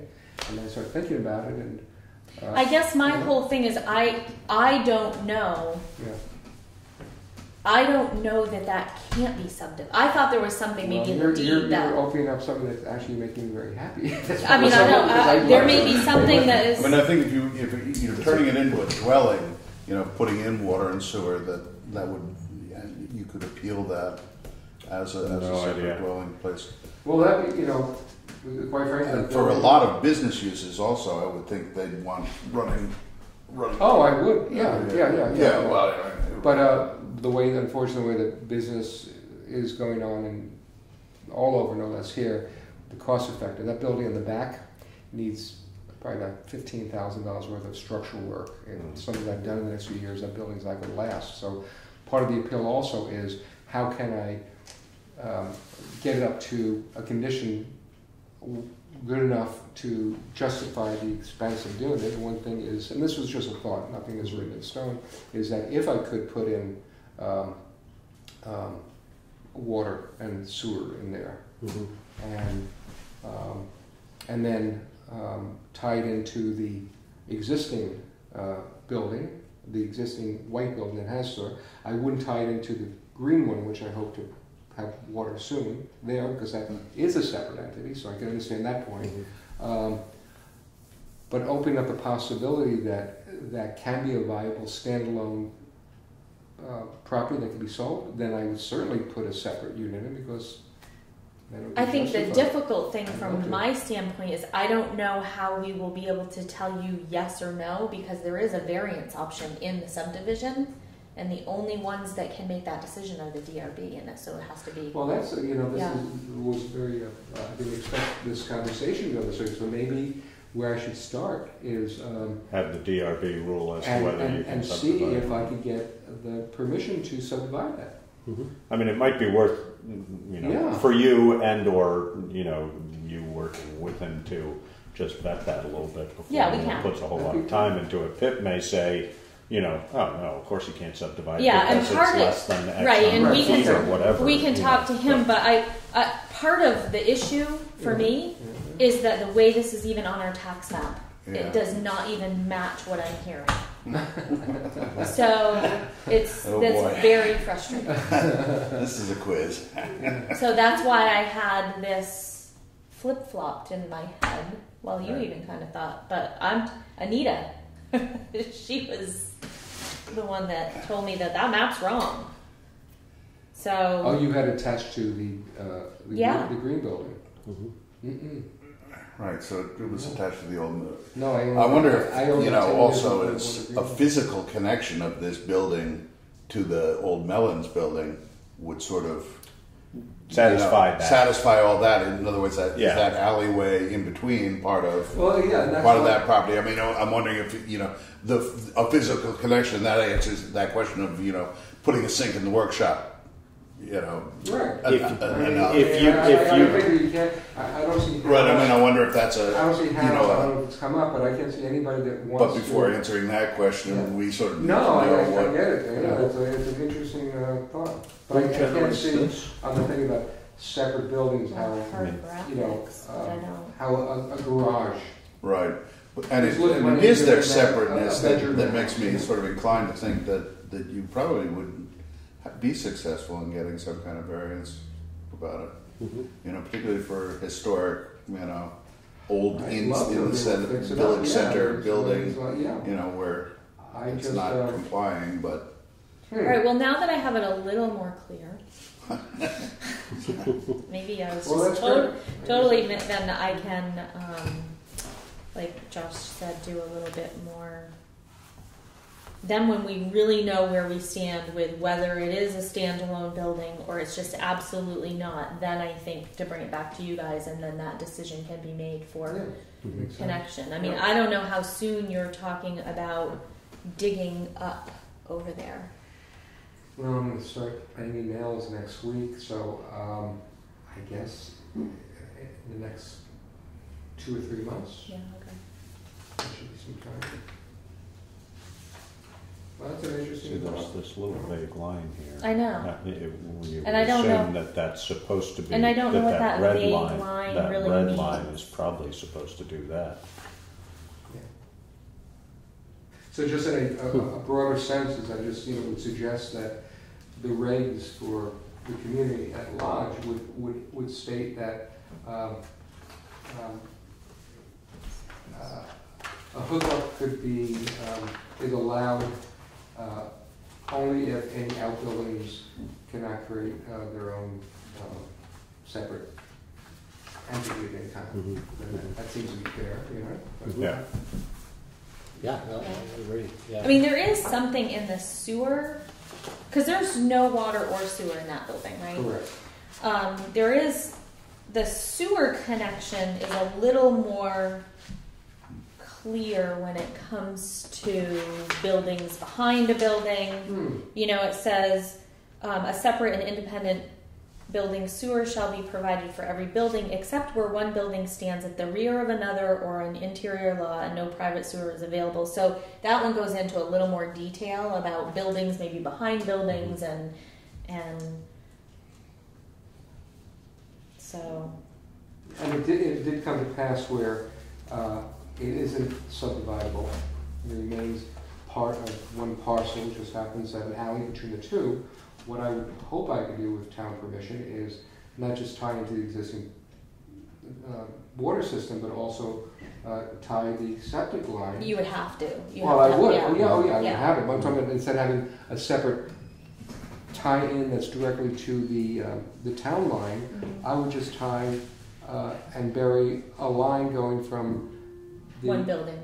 From the basement of the white building, and just have the... And the white building currently has septic and sewer and water. Oh, yeah. Yeah, so it would probably be whether the white building system was designed with sufficient capacity to support another unit. Right. Yeah. Well, it's municipal, right? Right, no, but the connection to the house. Oh, the connection, it's designed, yeah. I mean, do you have to have a 3-inch pipe if it's right, 2 units and a 4-inch pipe if it's 4 units? I don't know. Mm-hmm. I understand. Yeah. Okay. Well, good. Good. I think I'll do some research and do an application and take it from there. Thank you all. Thank you. Thank you. Appreciate it. You bet.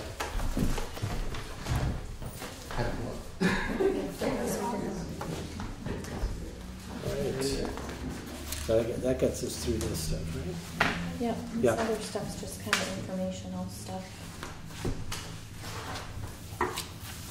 All right, then you're on town manager's report. Okay, so I just wanted to let you guys know that I signed a construction agreement with Bazin Brothers for the Safe Routes to School project. we should be having a pre-construction meeting, I think the first week in July, and with the project to start, I think in the end of July. I have a schedule hung up in my office. Does that include installation of the flashing Yep. of the signs and Yep. everything? It does. Yeah.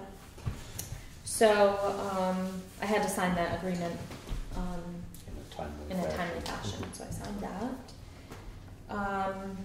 And then I don't know if you guys had a chance to read about this Windham wood heat project. Just the short version is that there is $1.6 million in this program to develop projects for municipal and school buildings to convert the heating systems into either high efficiency pellet or wood chip heating systems. So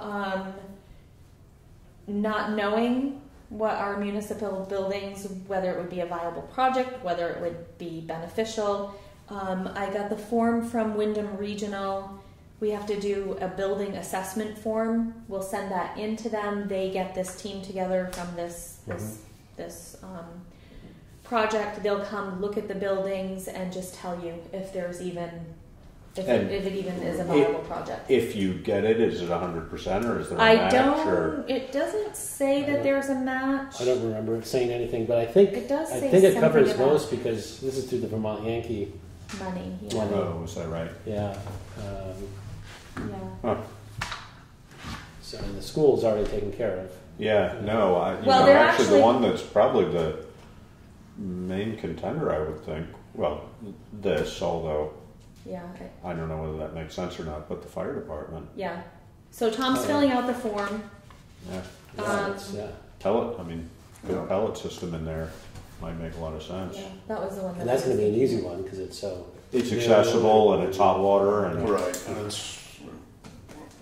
So that's where we're at with that. I figured we might as well look into it, get the buildings Yeah, assessed, and definitely. if they feel like it's not a project that it's going to be beneficial, then we've at least looked into it. I did get the official letter from VTrans that we received the $175,000 grant for the Hickory Ridge Road. They say bridge number 19. It's a culvert bridge, whatever you want to call it. We will be going out to bid in probably August for the engineering portion of it. We're going to have the project engineered. During budget season, we will hopefully know what those numbers are and budget our match for construction in 2016. We have 2 years to complete the grant. So we do have a match on 10% match on this. 10%. A lot of it's going to be our own labor and trucking and stuff, so we'll put that in there. Kind. Yeah. So the grant amount awarded to them. Huh. The And that was project based is around- on based on who estimated the cost of the project? Did the state? Or we had a hydraulic study done. We sent that to Renault, and he helped us come up with the project. Actually, it's going to be more than 10, but the project actually is going to be a little over 200,000. So this was the max we could get. So. Bridge 19. Yeah. I'm just amazed you could put $200,000 into. It just doesn't seem like that big a bridge to me. But Well, I was racking my brain, trying to think, where's a bridge on Hickory Ridge? It's a pretty. It's not much of a bridge. Yeah. It's Because I think they have to, what is it, It's like a stone, they have to 4 put what is it called? A box A box, yeah. Yeah. I wanted to make sure I put this on here so I didn't forget. The school board is asking if we want to go to a meeting and visit with them for an hour or so at their meeting, and it's June 25th at 5:30. Is everybody up for? Yeah, I checked my schedule. I'm open. Okay. Should be all right. Scott? Oh, is your calendar open? Beep, beep, beep. I just told Alice I would get back to her and let her know. Yeah, We'll be there. I'll be there. We Sure. know Steve's going to be there. So Do we? how does that compare to our meeting schedule? So we have another meeting the 25th is a 17th, so Friday. it's the next Okay, week. so it's So not. it's not 2 nights in a row. Well, I was going to say we might Monday. have our meeting on the 25th, No. but that doesn't work. So never mind. Okay. So I'll let her know that that's okay. Maybe they should come to our meeting. She did say that they'll do the next, I mean, she asked first, what was I going to do? I mean, you could request. Kind of a hierarchy thing here. I might stay out of that one. I did want to talk about the Putney Inn, which this is going to be probably a quick conversation because I don't really have enough information to really have a decision made, but the people that purchased the Putney Inn are really hoping to connect to the water system. They are definitely going to connect for their sprinkler system, but because of the way our rates are structured and the number of ERUs that they would have to have allocated to them, which was I think 60 based on what the wastewater and water permit are saying. Between water and sewer on an annual basis, they would be spending over $30,000 a year for water and sewer. So they're thinking that they will not be able to connect because of that. So I told them that I would start the conversation with you guys about, is there something that we can do to help ease that burden a little bit? The connection would benefit us greatly, our water system. And they, it obviously would benefit them, but it just would be really hard for them to make any money. I guess my feeling would be if we metered it, we'd know our incoming and our approximate outgoing. And which we would meter it, they have to. Right, Yeah. So maybe we base it on that. I mean, they might have to be permitted for 60 ERUs, but their actual usage is going to be a fraction of that, I would think.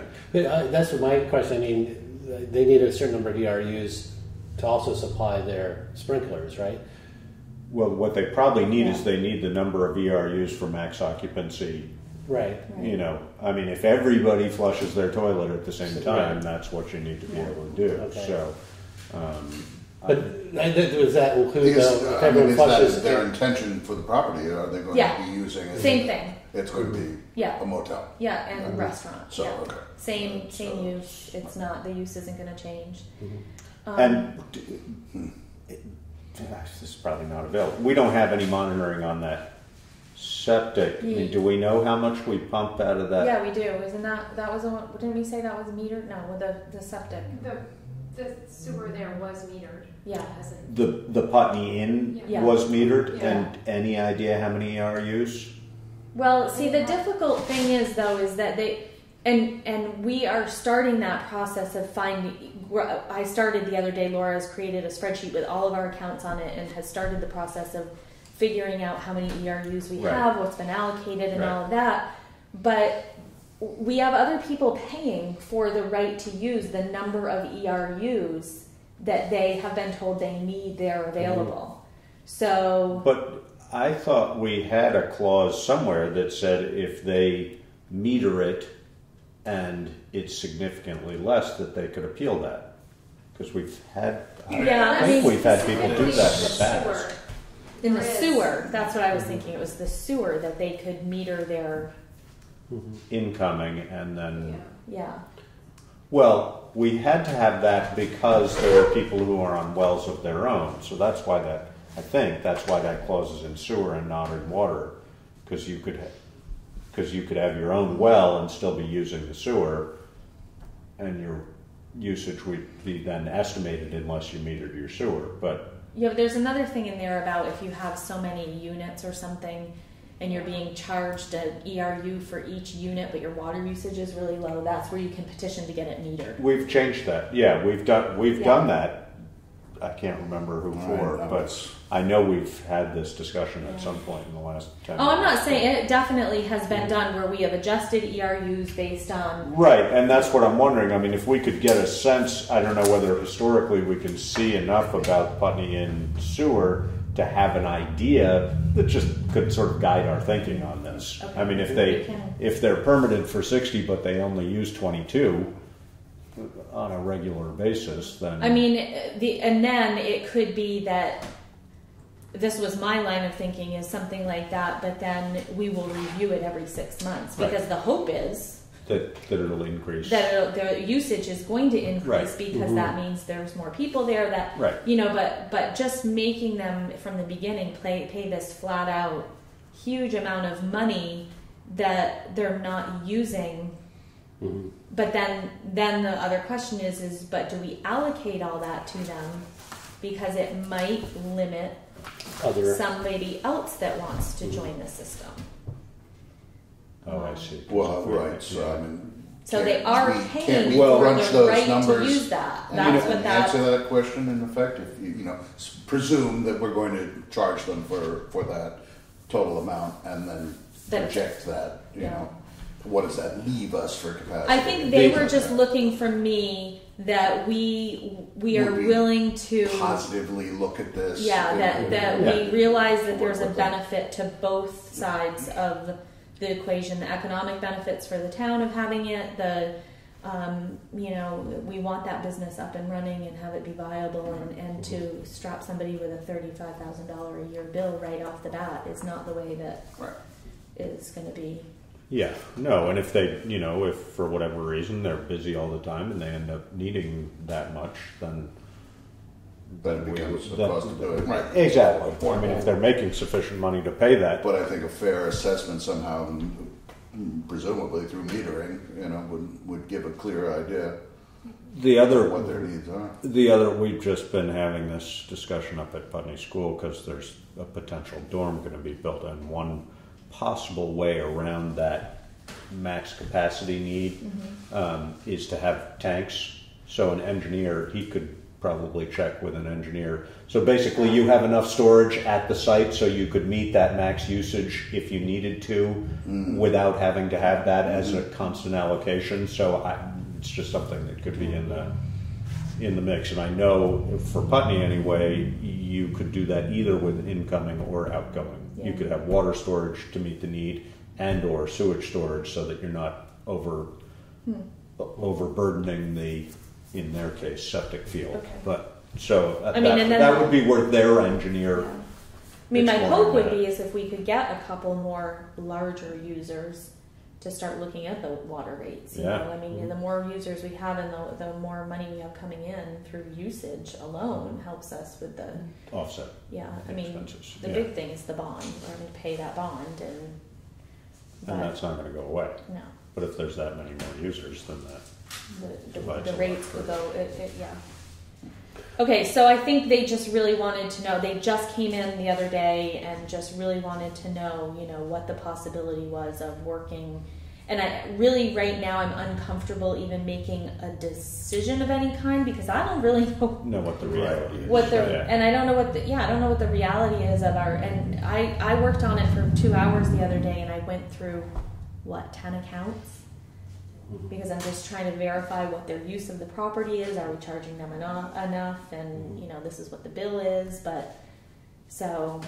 Well, I guess what I'm thinking too is with ways of, and maybe there are already ways around this, but with a place that size with a sprinkler system, that must require a minimum number of ERUs. I don't know about the sprinkler. Well, that's again, you can offset that by storage. Right. Okay. So if you have enough tank capacity. Which they must have. Actually, I'm sure they do have. Because since they're running off a well system, you dry out your wells. Right. I'm pretty sure they have several sizable tanks down there for that purpose. And is there an exception for, I guess what I'm getting at too is, so let's say you need 5 ERUs to run for that size of a system. Just that. Right. Yeah. But you shouldn't have to pay any sewer on that. There should be an exception where you're not paying sewer on your available amount for a sprinkler system. Well, they're you know only what I mean? paying what they use. They're only paying a metered rate on sewer anyways. Right. Oh, it is. So that's all. So okay. what they would want to do, I would think, is meter in and meter out. Well, I guess if they were just metering out and they didn't use the sprinkler system, then you'd have an accurate meter in reasonably. Although, no, that's not true, because if they're running garden hoses all day long, that's true. then it's not going in your sewer. So I think if they were metered in and out, and we could have real data, then we'd be able to accommodate it, I would think. And we've been through this with Landmark, haven't we? Didn't we change their usage because of metering? I can't remember, but anyway. Yeah, I mean, I think there's been all sorts of. Some of it's hard to follow the trail. Yeah, no doubt. That's why I think I'm having such a hard time with some of the accounts, because I don't know. You know, I look at a wastewater permit from the state and it says X amount of gallons per day, and I divide that by 250, and that's not what the allocation. Right. Most of the time, it's pretty close. We're not. I mean, we're not hugely off. It's not like this. I haven't discovered this big, huge But several issue. small offs make a big difference. But then again, you've got somebody else that it said they need 30 gallons a day, and our minimum is 250. Right. So so there's room in those ERUs to. Well, we might have to ultimately re-explore that too. I mean, if you have, again, I mean, I think the whole intent was that if it's metered, then you can base it on that. But if it's not metered, then it's based on the. Well, and everybody has a metered rate. It's this bond that. Right. No, I know. But as far as actual usage, I mean, it's just how to make this sort of fair across. Right. You know, somebody who only uses 30 gallons a day, should they be paying for a full ERU? For the bond, yes, they have to because they're a user. Mm-hmm. But for the actual usage, can we offset that a little bit? But I don't know. Well, that makes me think of something else too. I mean, originally it was Putney in. I mean, as far as requiring a certain number of ERUs, you're thinking of a 2.5 gallon flush toilet. If everyone has a 1 liter gallon toilet now, it's different. Well, that's why I'm saying going forward. But they must be, the state regulations now are they taking into account that type of thing as when they do their calculation on the amount of water they think someone's going to use? Yes. Yeah. But you're right, when the regulations were written for the 250 as an ERU, exactly. Just running behind, in the. Yeah. And it would probably be, the burden of proof would probably be on the owner to show that they were using less, because the assumption would be based on 5 gallon toilets and 6 gallon a minute shower heads and so on. I mean, I talked about this with somebody the other day, and they're like, well, I mean, then there's this theory, well, if it is just based on usage and everybody, we get to that point, well, the rate's just going to have to go up. Right. Because you got to make it up somewhere. Yeah, I think it's mostly... It's just like electricity. It's you mostly save electricity, about... they raise the rate. Yeah. You're still going to pay the same amount to run it. Yeah. But I think that, what we need it to try to be is equitable to all the different users in a reasonable way. So. Okay, so I will talk to them and tell them that as soon as I get through this, that we can try to negotiate something that seems fair to everybody and that it is beneficial. We want to have them on the system. Yeah. So, okay. So that, I'll call them tomorrow and talk to them about that.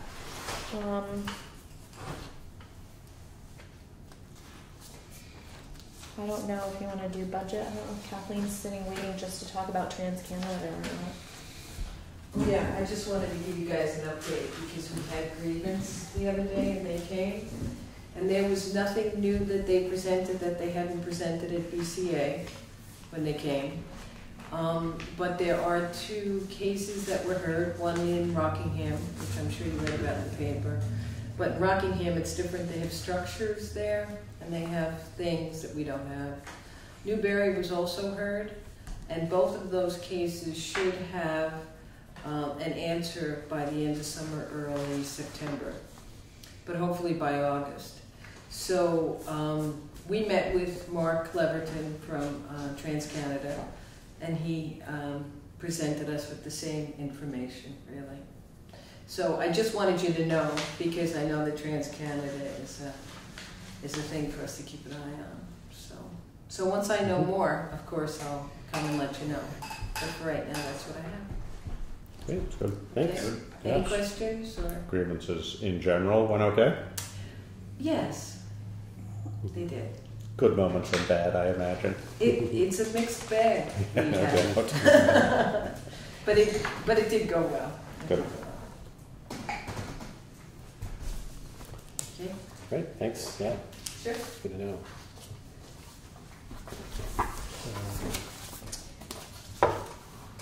So I printed a new budget report.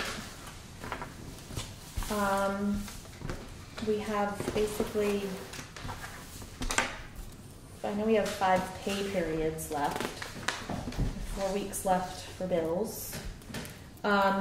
So I just wanted to point out when you're looking, this report is different than the last one I gave you because this doesn't have the anticipated column. Okay. Once we transfer all new information from accounts payable and taxes and all of that and accept it into here, my anticipated numbers that I gave you last time are no longer, they don't just, it's not like a purchase order where it takes it out of that anticipated, right. So they kind of just, it's a lot of work to lose very quickly. But, so this is just the actual numbers to date.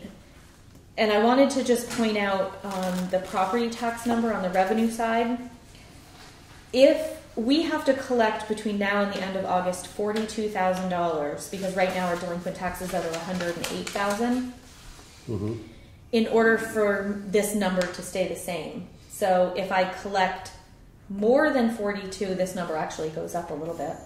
If I collect less, it goes down. So that's kind of the moving target number. To stay the same. So so then this is not an actual, or it is an actual? It is what we have billed for this year.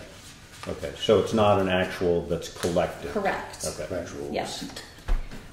We have almost $27,000. We have 4 properties up for tax sale, which equal around $27,000 of this. So hopefully, when is that going to be, June? It has to be done by the end of August. So I think we held them in the first week in August last year. So we've sent the list to the lawyer. They have to come do title searches, do all of their necessary notifications. And all that. This is still Stephen, what's his name? Anna or whatever it is. Oh, yeah. Same guy. Just doing the tax. Larry Slayson. You mean our attorney? No. Well, previously we had a guy who came and there was an attorney. Oh no, he hasn't done them since I've been here. Okay, so yeah, we changed. I knew we talked. I knew we had talked about that, and I didn't remember whether I hadn't been to one in a couple of years. Yep. So I've got to check with her and find out, make sure she is working on the list of properties. So. Otherwise, the revenue numbers are going to change a little bit. There shouldn't be anything too dramatic in the revenue coming. I mean, we've got a grant coming in, a Better Back Roads grant, but not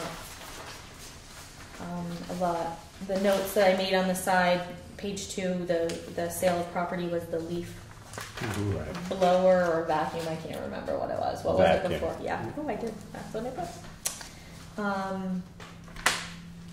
That bank adjustment revenue, those are deposits that have been put in the bank and I don't know what they are. So some research needs to be done. All the departments look pretty good. I don't think there's much in my department other than salaries right now. We are working on, we're talking about buying Laura a computer, but we'll make it work within the budget. And then some of the money I think we're going to take out of the water and sewer fund to help fund that computer, because one of the big reasons we need it is for the water meter reader. In order to buy that meter reader, we need to upgrade software. Software won't. Yeah. So it seems only fair that they help pay a little bit for that equipment. But if we can't do it within the budget, we'll wait until next year. Treasurer's office is okay.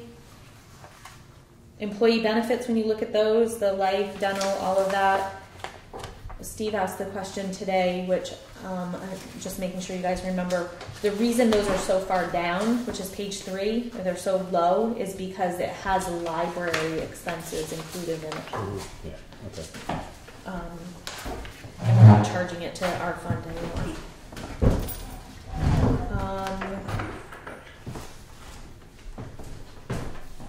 Let's see. Audit stuff is okay. The lister's budget is over budget. You can see the notes I made on the side. Those salary lines are over. There's 5 pay periods left, so that's a little bit of a concern. The $4,000 that's in there, that was the last payment to Nimerick for the reappraisal. The attorney fees that you're seeing there, the $543, that's a Trans-Canada appeal.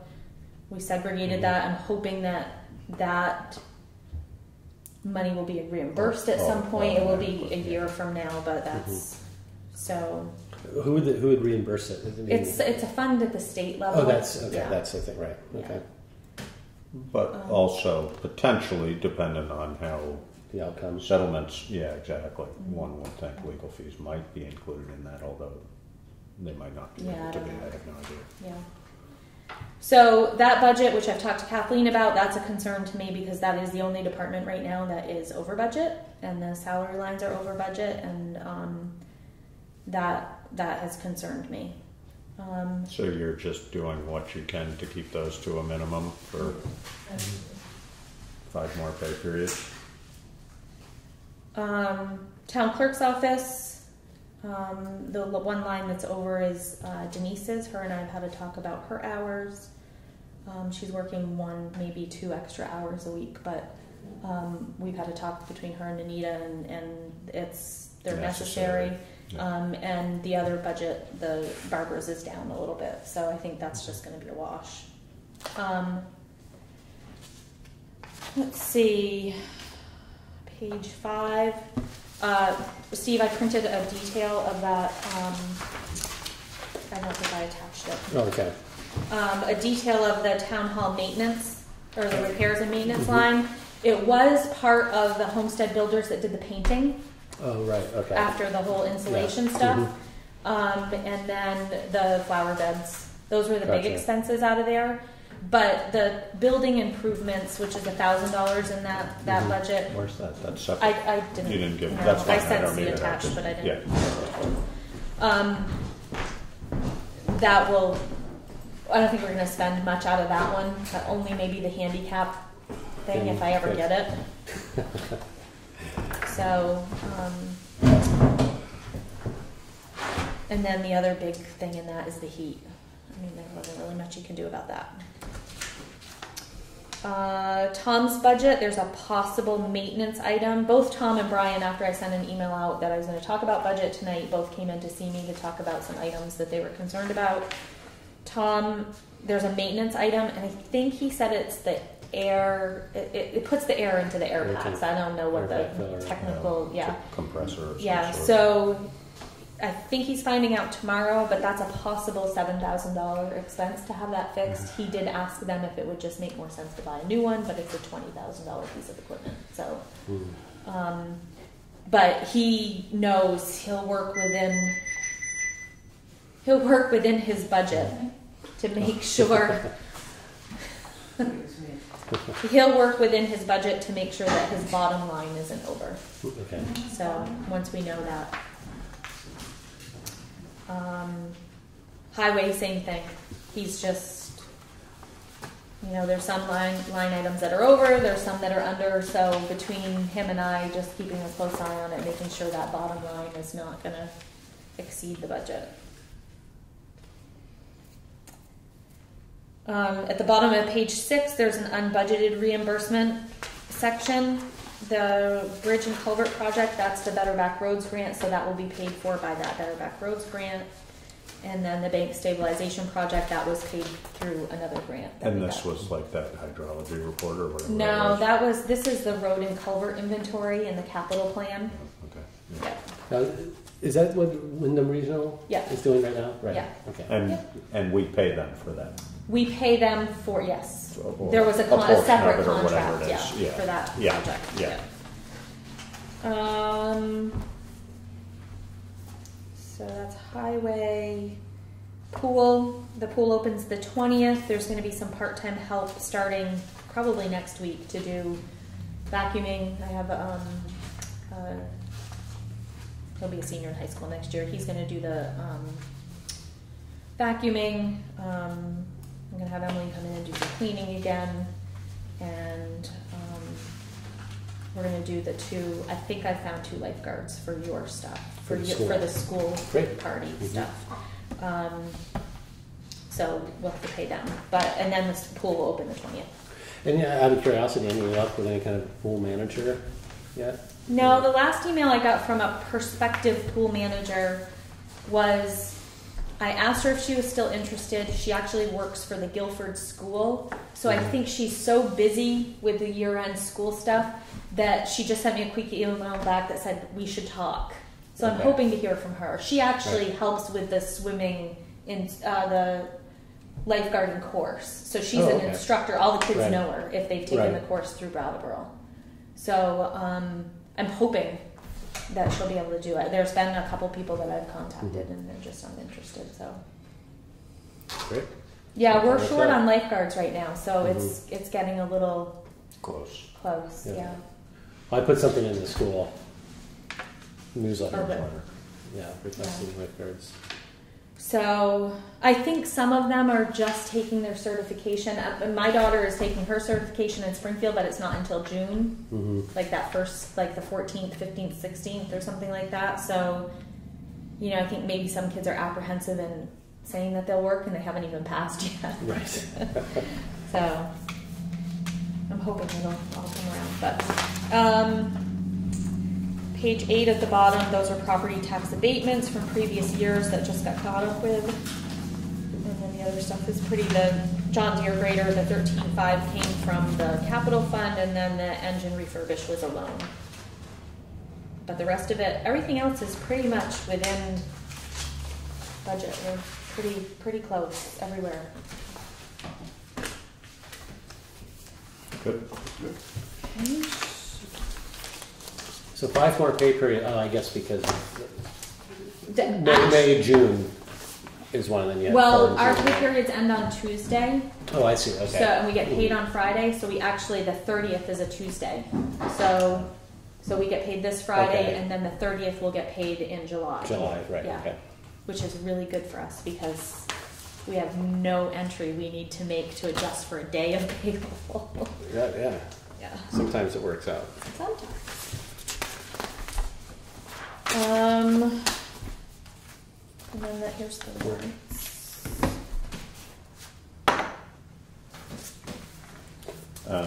And yeah.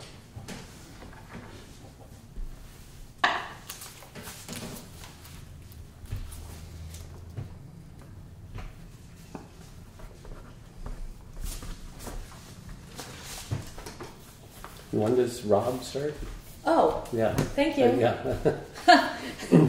We did hire Rob to replace Rob Germon to replace Brett with the highway department, and he starts on Monday. Good. Great. Yeah.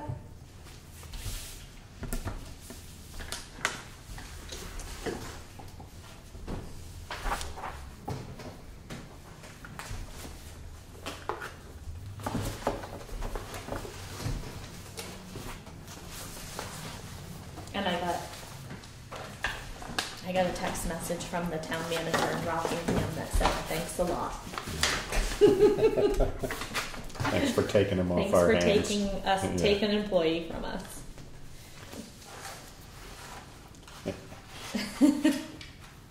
You're welcome.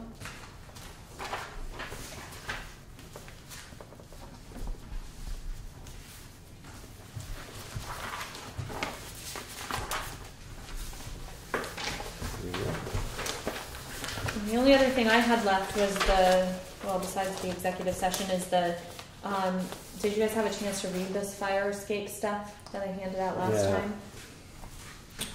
To be honest with you, I read it, but I don't remember what it said at this point. I mean, remember we did this for insurance purposes, and they wanted to make sure that it was structurally sound, I guess was the reasoning for it. So I don't know if in your reading of this that you think, I don't even know this. That's what I got from this. What, that it's basically structurally sound? Yeah, I think we would probably, it's probably going to be in our best interest as far as preserving it is concerned to deal with some of the issues. It's not going to get better with age. Right.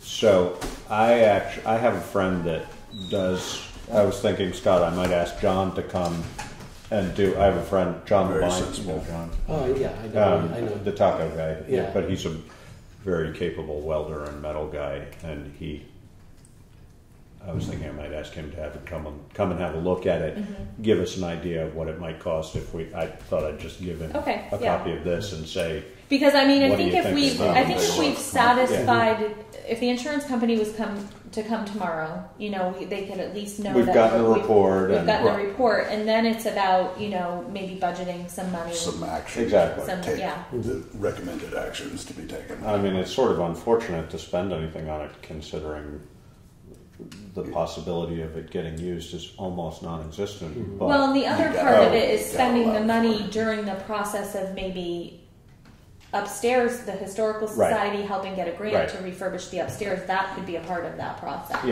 Yeah. I mean, Lisa was here. They moved everything from the church upstairs. I know, I heard that. And Lisa was here today, and she's like, "Boy, I just really forgot how great that space is up there." Upstairs. So she was. It's big. Yeah. Too. Yeah. They moved we saw somebody moving a big stove into the shed. And I'm like, what is going on at the shed? Who is that? So I got there and I said to the guy, what's going on? He goes, who wants to know? Is it one of the students? It was the Historical Society. They kind of forgot about this big, they're like, where are we going to put that? So apparently Lisa came in and talked to Anita, and I didn't know that. And he was like, I don't care, put it out there. So she was pretty excited about it when she came back. She was like, I had forgotten how good that space is up there. So that would be the perfect time to get some of the... Yeah, could be. Yeah. Included in a grant application somewhere or something. She felt that it would happen. It's pretty, to get a grant just, I would think so. just for that. Yeah. Because it's basically, I guess it's basically cosmetic.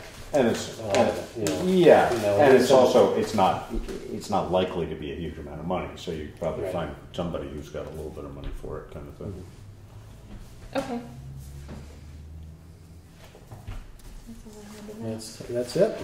The only other thing I wanted to bring up was that thing that you and I talked about, the stop sign. Oh. Cheryl Struthers talked to me about.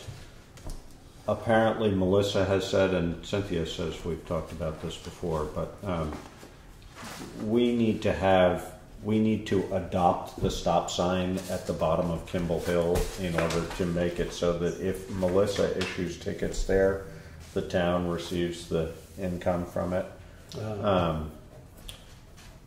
So, can you research that a little bit? Yeah, I'll talk to Melissa about it. The other thing that came up in that conversation, but have we been getting any revenue from tickets? Yes. We have? Yes. Okay. It's picked up, actually. Has it? Yeah. Good. Okay. Yep. Good.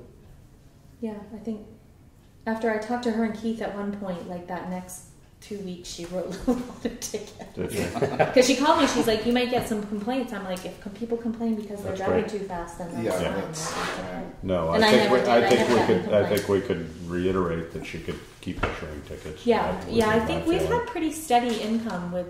Yeah, it went from like 150 to 200 to over $1,000. Yeah. The last month. Yeah. Good. Keep it up. Well, I told him I wanted to hit that $6,000 revenue mark that we have budgeted. We used to budget $12,000. Yeah. No, I think we could stand, and it's not like we don't have a problem with. Yeah, it's not. He's not just going out, and she's not. She's not crazy like over the top stopping every single person for a mile out over either. It's people that are significant speed. Yeah, especially coming from the north on Route 5, flying into town. Yeah. So. All right, so I guess that's about it. And we need an executive session. I'll move that we go into executive session for the purpose of personnel discussion. Well, the appointment, this under 1 VSA 313-3. There you go. Okay. Which I could recite if I needed to, but I'm not going to. The appointment or employment or evaluation of a public officer or employee. And so do we have to go out of a regular session first? No, okay. Vote to go in, and then we adjourn at the end. Yeah. Okay, so it's been seconded? It's seconded, yes. Okay, all in favor? Aye. Aye. And we'll let BCTV know if there's any action taken. There shouldn't be. I mean,